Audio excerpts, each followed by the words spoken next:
Hi, everybody. Welcome to the Neighborhood Radio Show. I'm Nin, and this is my partner, Marcus. How you doing? I'm great. Excited to be here. All right. So for this episode, we're going to get into knowing Marcus here a bit. So what I'm looking at, you're a busy man. I'm trying to be. You have so much interest, and I'm amazed of what you do. Thank you. I don't even know how you have time for all this, but I applaud you. Thanks. Like, you can't have kids and do what you do. Like, I do not have kids. And you know what? It's great because you couldn't do half of this shit if Correct. you did. I've been called out too, but I am a good uncle. I guess more so a cool one. Yeah. Oh, yeah. Oh, so you're the type that, like, dad says no, you say yes, I'm low. No. I'm on dad's side, but, I can just... They just like me a little bit better sometimes. That's cool, though. So they look up to you. Oh, for sure. Yeah. I love that. I was there right before here. Yeah, you was with them? Mm-hmm. Aw. Yeah. So what's one of the communities that you're into? You call it the Next Generation community? Yeah, the Next Generation Committee. Oh, committee. Sorry. So the Roach Jones Duff House. Have you heard of it? No. So I at least went there on field trips. It's in New Bedford. It's a garden along with being a museum, a history museum. Okay. Oh, so there's like a lot of good like sightseeing stuff before you even get into this shit. Yeah. Yeah, there's like a lot of good like landscape because you said the garden. Like I'm into gardens. Hi. Yeah. No, it's a garden, and I guess it definitely does attract. It's a tourist attraction, and a lot of people go there on tours, and kids go there on tours to learn about the people who live there. So the names Roach, they're all last names. Roach, Jones, and Duff. Those are three different families. Duff. Yeah. That's a rich motherfucker there. They're all white people who lived there, but they were abolitionists. Okay. So abolitionist, do you know? Speak on that. Okay. Is someone who wasn't black, but I guess they could be, but usually they were someone who was white back in the day during slavery times, okay, who was an ally to black people and to slaves, and they would help them free slaves. Okay, cool. Yeah. That's really nice. Yeah. So all the white people who were allies back in the day, they were called abolitionists. Okay. And so there were a lot of abolitionists in Massachusetts and in New Bedford. Wow, I wouldn't even think over here we were freaking freeing people. No, absolutely. Like Frederick Douglass was, one of the earliest freed slaves, most famous free slaves, made his home here in New Bedford once he was freed. Okay. I didn't know that he was even over here. Yeah. Honestly. Yeah. I only know so much little about like certain history. Yeah. No, Frederick Douglass is a local hero here for sure. Even in front of City Hall, there's a monument, a little plaque with his name and his face and a little bit about him in front of City Hall.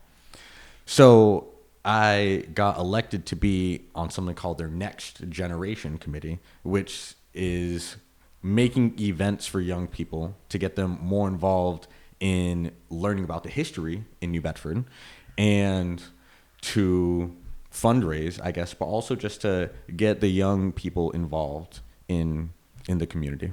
No, and I think that's really great. And you know what? It's good that you're even doing more like different history about New Bedford because the main thing that everybody knows that New Bedford is all about whaling. Yeah. There's like really not much other stuff that we know besides like really good with trading, stuff like that. Like we were good when it came to like accounting stuff. Like anything to do with money, we got that because of the whaling. Sure. But not much after. I don't really know much about like stuff like that. We have a lot of like New Bedford and Massachusetts are definitely one of the earliest colonies, but one of the places in the U.S. with one of the richest histories, for sure. Yeah, for sure. And in the history books, they really only teach us about the whaling, and there's not even that much. And I guess during the Revolutionary War, there were some battles that we were a part of that we helped in, but we have a lot more cool history I want to shine a light on. Oh, definitely. Yeah. Every couple episodes, I want to hear some new like history about New Bedford, like especially like something that I don't know. Exactly. Yeah.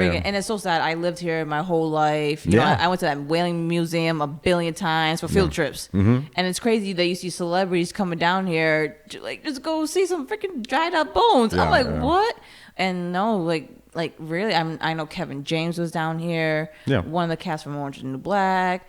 But there's more than whaling. Yeah. Way more than whaling. That's what I'm trying to do. Yeah. And that's cool. That's cool. You're brightening up the history because I don't feel like much people even know. Yeah. Honestly, I'm surprised you brought that up. That's so cool. I love that you're so like open to all this shit. All right. And you do some internship. You want to talk about that? Yeah. So it's something called UIA, United Interfaith Action. Okay, cool. So those 3 words, United, okay? It's an organization for community involvement, okay?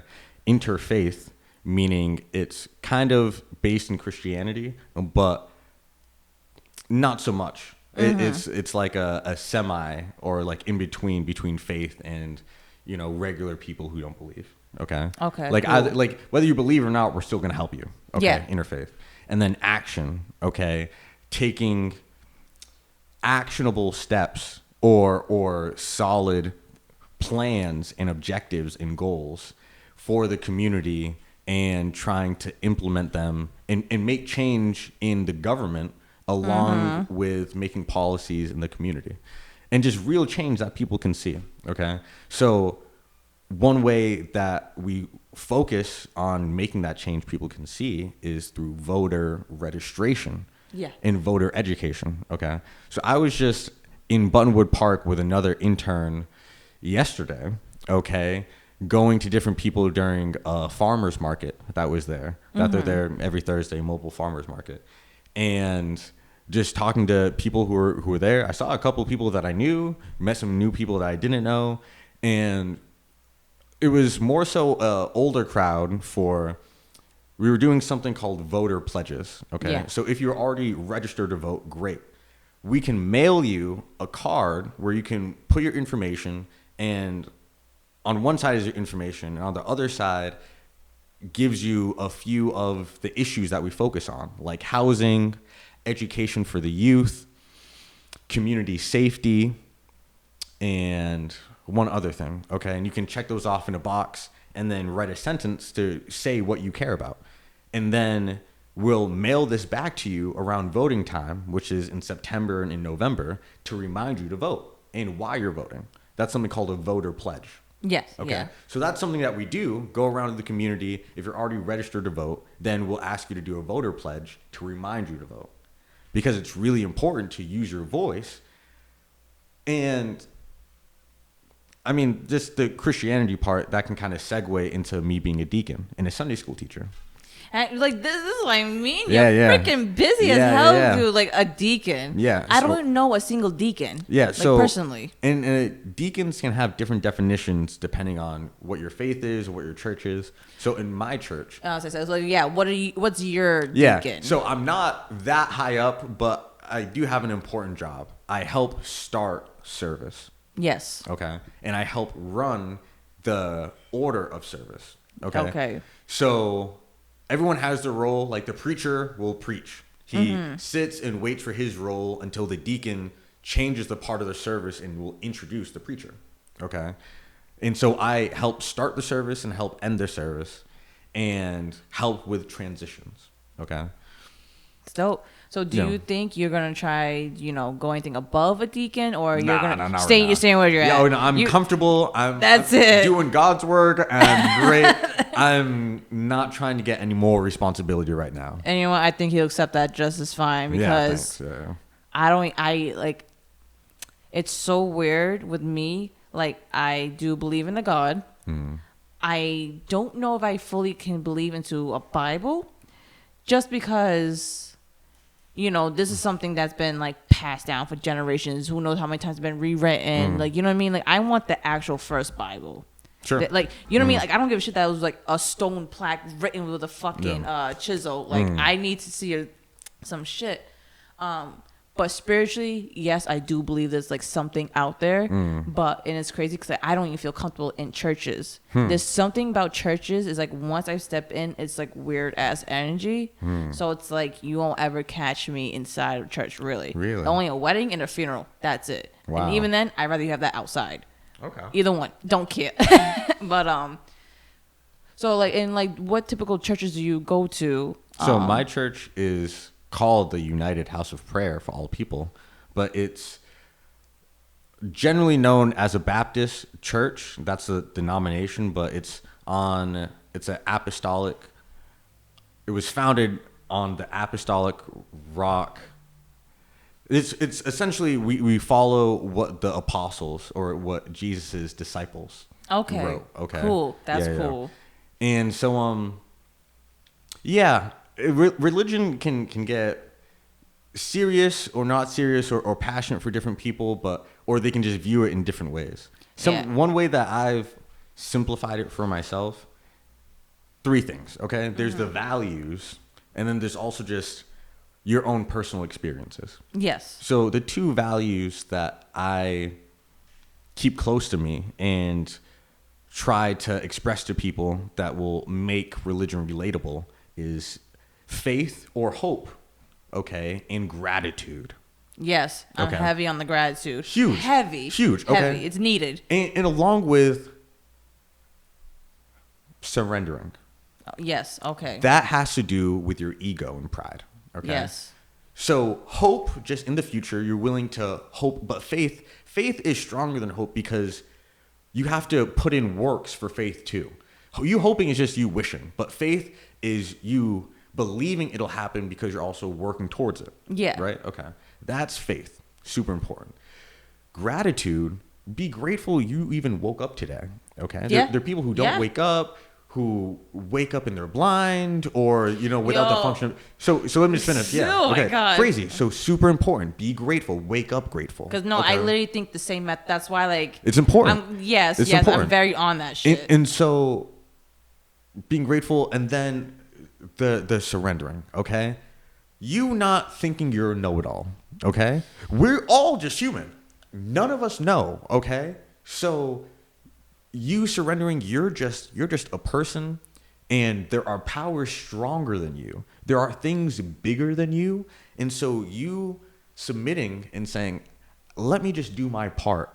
I don't have to be Superman. I'm not a god. Okay. Let me just do my part and make the world a little bit better than how I found it. Okay. That's surrendering and saying, I'm not all powerful, but in that I do have some power in myself. Okay. All of that is super important with religion. That's what really attracts me because I was raised in this church and then I went away when I was, especially in high school. I went to a boarding high school. But then when I was 18, I left, did my own thing. I told my dad, my grandmother, I'm 18, I'm an adult. I'm going to do what I want. Went to the world. When I went to the army, on my dog tags where it gives a few pieces of information. It says your name, your number, your blood type, and your faith. Okay?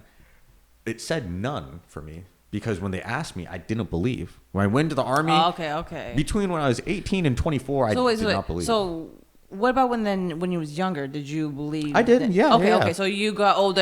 And then I just started asking questions that people didn't have answers to, and I just got really curious, and it created doubt in me where I wasn't sure, but so I did the values, then personal experience. Okay. There's miracles. Okay. Yes. A miracle is just it's hard to explain a miracle. No. I know, So let me just explain. A miracle is something that happens that you thought was impossible. Yes. Okay, that's a miracle. It can come in different forms. A miracle for me was that I've stopped drinking. Okay. I didn't think I would ever actually stop drinking. I thought I was going to be drinking until the day I died. I thought it was just going to be a part of my life. Okay. And you've been sober for how long now? Over a year and a half. A year and a half? Yeah. Along with other personal experience. I've been in the hospital closer to 10 times, totaled a car, I was fine. I'm in great health for all the things I've been through. And it's not just because of me. That's the surrendering. I can't just say I went through everything and I'm fine because of me. Yeah, no. Absolutely. You had to learn. You had to learn your mistakes. I had to learn, but I'd be selfish to think that I'm the only person to thank, is what I'm saying. Okay, yeah. Yes. That's the surrendering, the gratitude. There's energies out there, either if it's karma or God protecting you, and you bad things happen to good people, sure. Coincidence does happen. That's where you have to be grateful. You could be driving and a drunk driver can hit you. Happens all the time, and you can die. You didn't have to do anything wrong. That happens to good people all the time. Oh, trust me, 3 car accidents for me. It's crazy. That's what I'm saying. So be grateful. Do what you can while you're here, and realize that you're just a person, okay? And so through my own life experiences, that brought me closer to God.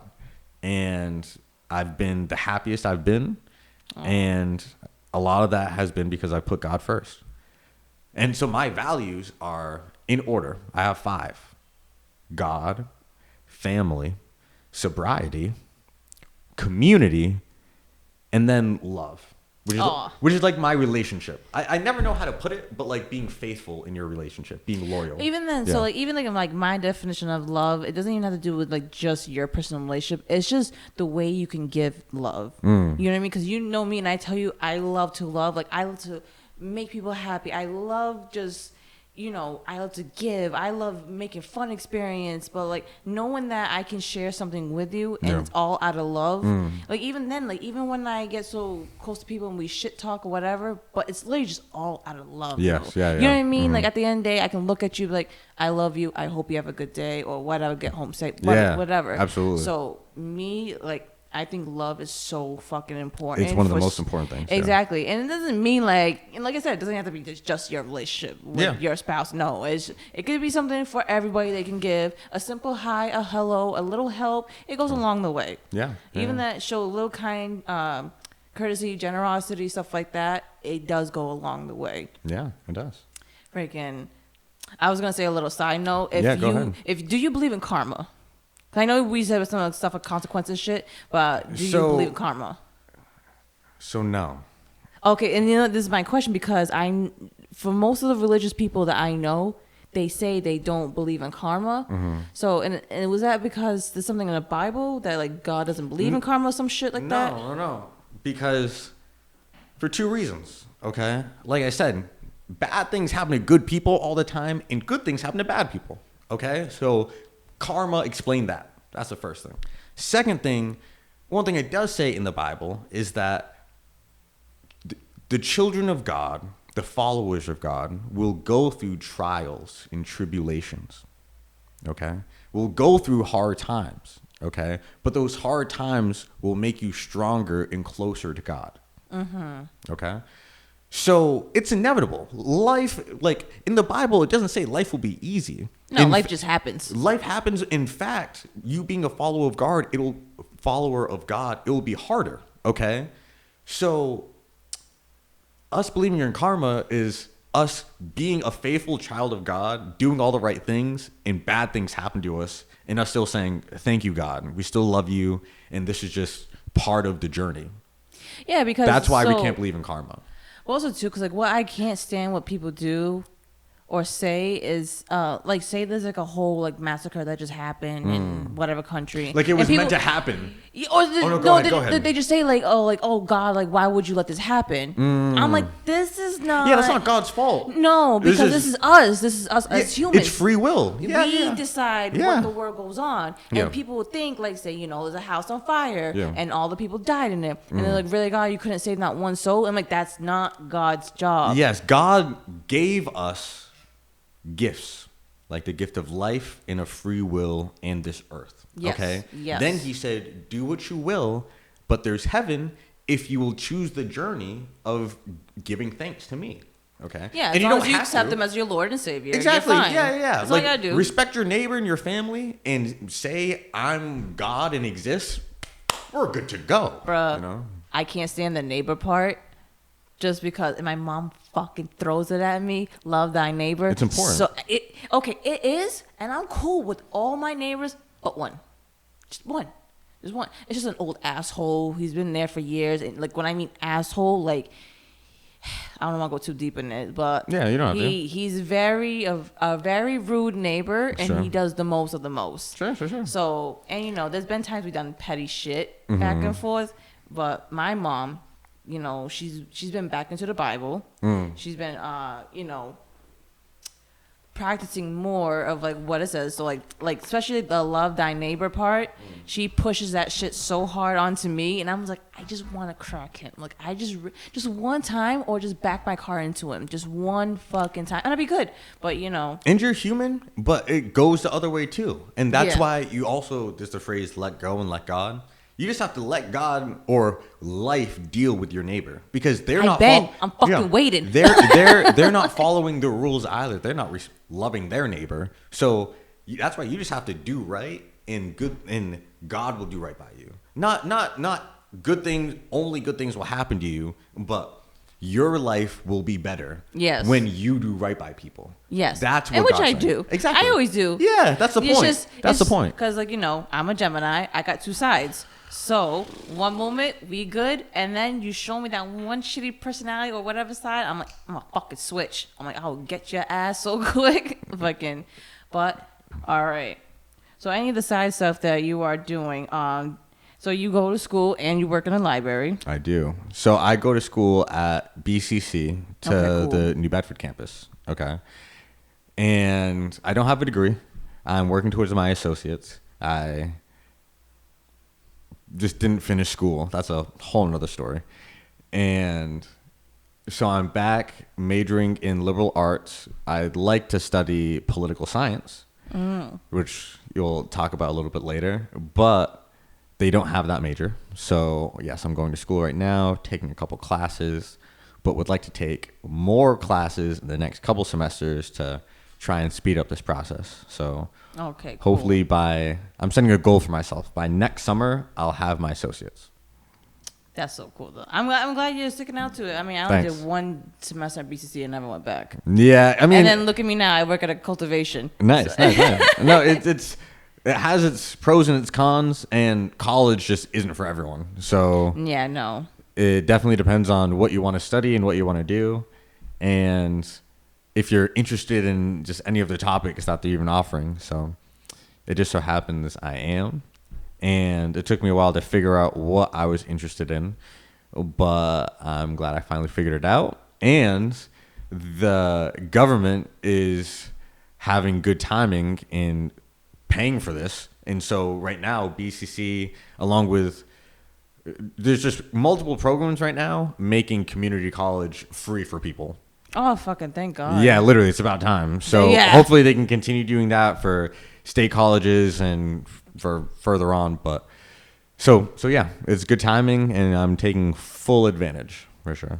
And so it's like the library thing. Is that the only job you currently have? I don't know. You got like 5 other jobs right now. No. Yeah, so my internship is also a paid internship, but I work at the BCC library downtown Monday through Friday, besides Thursday. I have class on Thursday. But it's a part-time job as far as for the hours, but I am there most days. I'm at BCC every day. Yeah, you're literally in school or you're literally. Working. So I've been doing a lot more with the BCC community, and that's been giving me a lot of different opportunities.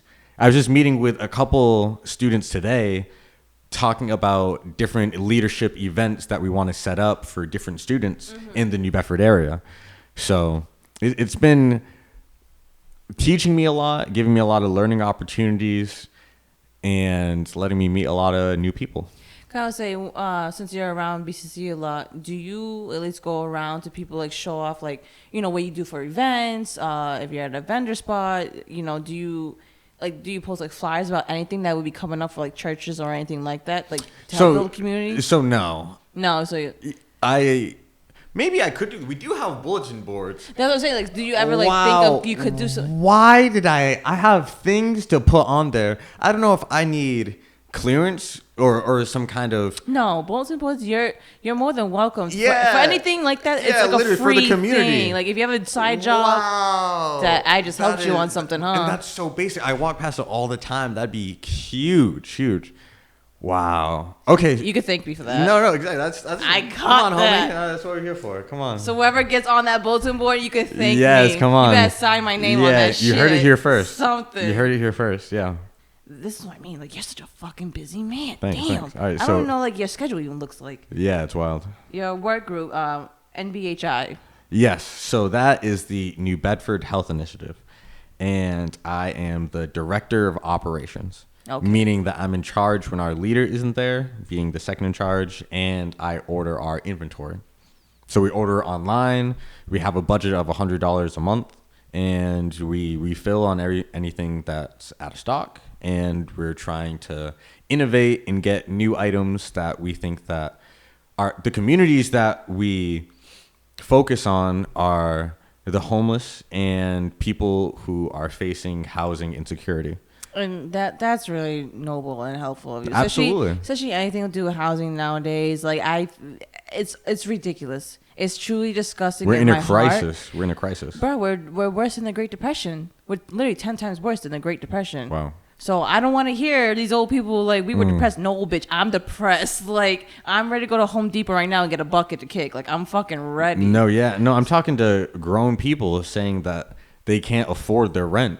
And this is crazy, bro. And now this is becoming a real global like crisis. Like I actually heard something that there's a politician who said that their plan is to make Americans own nothing by 2030 and be happy. And I'm like, wow. Because you're right. I mean, I don't own anything right now. I live with my family. I don't have a car. I don't have my own house. I have a cat in my room. But they just expect us to be happy, having nothing. Yeah, they just want us to be distracted and content with just going to McDonald's, Grubhub and Uber, and just so that's a whole nother thing. But we're talking about so New Bedford, the New Bedford Health Initiative. Yeah, so we meet once a month, the last Saturday of every month, and we meet in front of City Hall in New Bedford City Hall. On the steps, and we set up a couple tents, and we give out free stuff, free health services, free medicine, free clothes, free water, food, even haircuts. And so, yes, and so it's hard to get to lock down a barber. We've had different barbers, rotate in and out just throughout the years, but they're just volunteering their time. It's making me even want to learn how to cut hair just so I can be our consistent barber. You're just a very helpful person. Thank so you. Whatever you would want to do to help somebody, you're gonna do it. I at least want to try. I 1,000% believe you. I at least want to try. Yeah. So, and we're trying to meet more and do more community involvement, and so we're asking for more volunteers for different schools or places that want to learn more about health and about what we do. We'd love to go to your place of work or school and speak. We got an invitation to speak at New Bedford High, actually, from a student there who was at a recent event. And so I'm just excited about that and a lot of things about NBHI's future. Shit, that's nice. And I was a New Bedford High student. Freaking, that's my Whaler school right there. For sure. You got to rep. Crazy shit, though, happened. But, I still love and appreciate the experience I had there because it made me grown. I'm grown. I ain't crazy. I don't do fucking crack or nothing like some of these kids do. But, hey, shit, I'm good where I am. That is I think that's generally beautiful, humble. Like, you have a heart of gold for this community, and which I don't think, like, a lot of people do, like at least have as much as you. Like I still see some people do so much, but like you're everywhere. Like there's not one, but and that's good though, because at least like you can build other people to come around. At least they can take your place. I'm trying to motivate people, bro. Yes. Yeah, and it doesn't have to be me. Like I don't have to be the face or be the leader, but I want to motivate people to do it. To invite people. Yes, build this thing to be bigger than me. So do you think, are you going to stay in just like in the Bedford community, or do you think you can try bring other communities together? Oh, absolutely. No, like go other like cities, states, or whatever. Yes, Fall River, Dartmouth, Fairhaven. I want New Bedford to be a part of Massachusetts and Massachusetts to be a part of New Bedford. I think the commuter rail will make huge steps in the right direction to connect us to Boston for one, but really connect us to the outside community of New Bedford. Yeah, nobody knows New Bedford. Really. Yeah, well, I mean, just for the whaling and. But even when you go out of state and shit, and you tell people like where you from, they're like, "Oh, New Bedford." They're like, where? You gotta say Boston. Exactly. And so like I ain't from Boston. That. Yeah, exactly. But no, that is so freaking dope and cool what you do. That like I really applaud you on that. You're going against the bid. Yes. The big protest thing. Yes, absolutely. So how has this been going on for you? So it's been successful. We got a big win, but the fight is not over yet. Of course not. It's going to be a long fight. Long story short, a bid BID is a business improvement district, okay? They are not just in New Bedford or in Massachusetts, they're nationwide, okay? And they can be proposed by a group of private people, citizens, business owners, or people who have money who want to take a certain section of land in a city, okay, and privatize that land and get the people in that certain section to pay fees, okay, to this organization that will now run this area, okay? And the fees are going to go to like public spots that are completely free, like parks and beaches, stuff like that. So the fees will go to the people running it. Okay. Okay, you're just putting money in their pocket, and their jobs now that they have privatized this public area, and so by privatize, it means that they're going to put guards there and restrict hours and make the businesses pay more money for just spaces that we've always been using, okay? And if they can't afford those fees, okay, then the people running it, can put something called a lien on their business or their home. And it's spelled LIEN. Okay, it's different from leaning, okay? Okay. So, yeah, exactly. So if the bank puts a lien on your building, then that's an eviction notice. Yeah. Saying if you can't pay this fee, you can't afford to live here, then we're going to kick you out. And this is all because of these private people wanting to come in here and make some more money off of these fees. Essentially, that's what it boils down to. And so bids can help different cities that need help and who need private people to raise the property value, bring in money. But bids can make a dead city alive again. That's what they're trying to do. But that's calling New Bedford a dead city. We can do things ourselves, have our own initiatives, make our own groups, get our local businesses together to clean our own streets, take care of our own homeless people, and not have to pay these random people outside of New Bedford money where we can be threatened to get kicked out of places where we've done business for decades, like, that's fucking and homes crazy. for decades. That's absolutely insane. Yes. It's like, what's the point of me even trying when you can just threaten me at any moment? Yes. And like, so, disgusting. Long story short, New Bedford and the people I've worked with, local business owners, natives, people who've lived here, born here, say no bid, never. New Bedford doesn't want a bid. We don't need a bid. And a bid is, like I said, for a certain section of a city, okay? And long story short, the proposal for the bid downtown got withdrew from the private people who submitted it in the first place.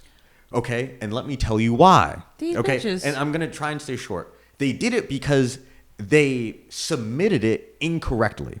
Okay, they missed a step somehow, but they were so eager to make money that they tried to submit it and make it pass anyway without the public in New Bedford knowing. So you don't believe it was a somehow, like this was intentional? No, it was intentional and shady, okay? Yes. But the people of New Bedford caught on and brought attention to it.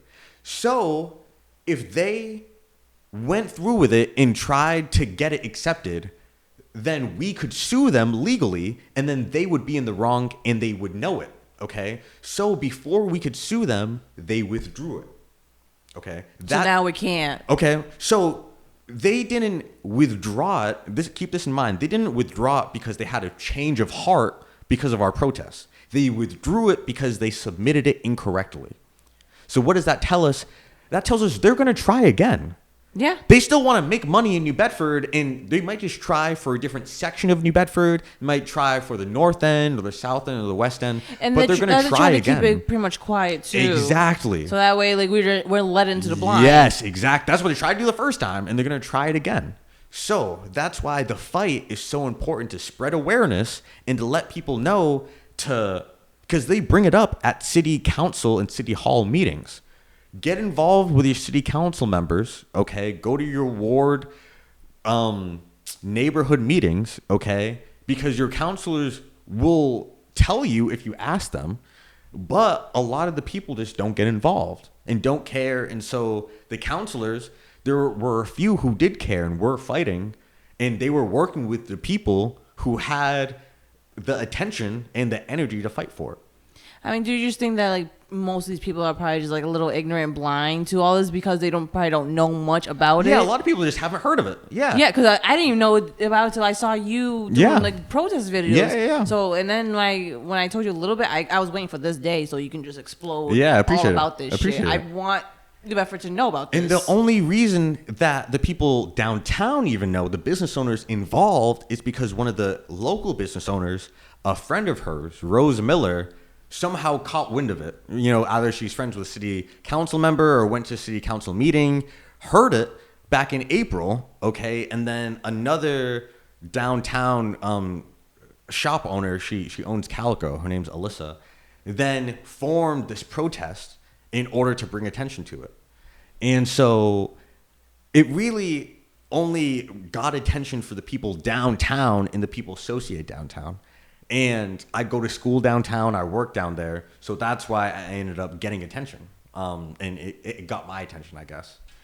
Yeah, because it does suck that right now it is local, but you know, if you are a New Bedford resident and you know you care about New Bedford, you care about having still a roof over your head, I highly suggest please at least learn more about it. If you know more people about it, get involved and spread the word. No bid never. No bid never. Our city needs our help when we can do it right now, because we never know when they try. And they're gonna try and kick us out of our home. That's why I'm so passionate about it. Who?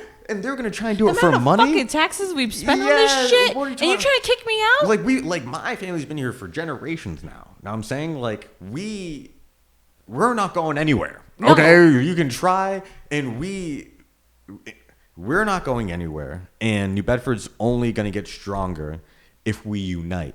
And that's what I'm trying to do, is unite New Bedford. And so some more of the story, and then we can move on, is there's a sign that someone made, and a lot of people have said it, is that a lot of our leadership and the people who did that are profit over people. Okay? And we need to switch that.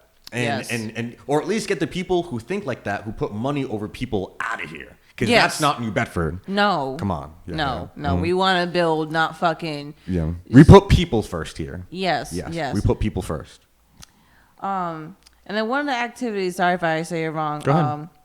Alumni. Oh, alumni. I'm sorry. No, go ahead. Yeah. This is my first time even hearing it. But so, go ahead and talk about that. Yeah, so I went to the same middle school as my older brother and my younger brother, okay? It's an all-boys middle school here in New Bedford called Nativity Prep. And it was a little bit at times. It's a little bit tougher, and it's weird and different to be around all boys, but it was a really rewarding and interesting experience.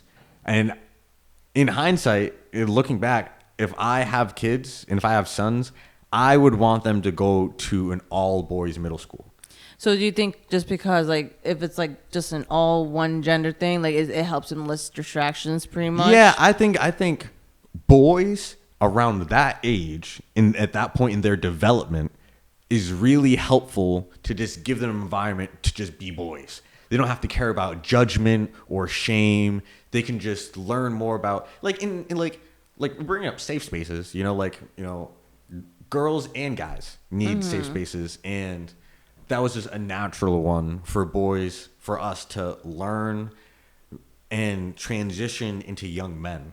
Yeah. Yeah, and not have to do it in a cool way to impress girls. No, but it's nice that, you're working on yourself only. You don't got to worry about nothing else. Yeah, maturing for the right reasons. Growing right. Yeah.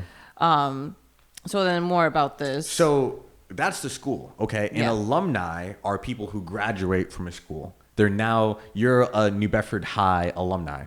Okay. So the graduates, the first graduating class graduated in 2003. Okay. The school has been around since 2000.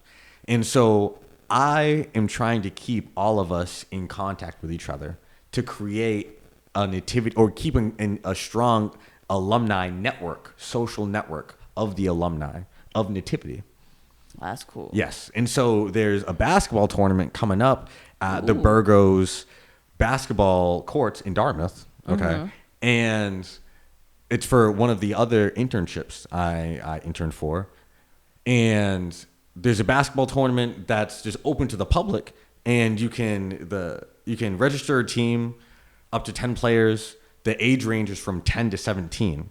Okay. So I had the idea to reach out to current Nativity boys and also Nativity alumni to get a team together, a Nativity team to play for this tournament. Okay. To get the students and alumni in that age range to play with each other, okay, become closer. And then I invited other alumni who are older or who just aren't interested in basketball to come watch. Yeah. So that we can support Nativity players with Nativity alumni and make this a Nativity event, but like a random Nativity reunion. Okay. Because I'm trying to create an alumni association. Ooh. Okay, where it has a president, a vice president, a secretary, and a treasurer. Okay. And so the president, vice president help with the direction. The secretary will keep the contact information and the events in order. And then the treasurer, each association member will pay like $5 for dues. Okay. And we'll have a bank account for the association to have our own events. And so we can buy stuff that won't have to come necessarily from our own pockets, but we can have an account and a pool to fundraise. Like, say, like I want an association so we can have a support system for our alumni.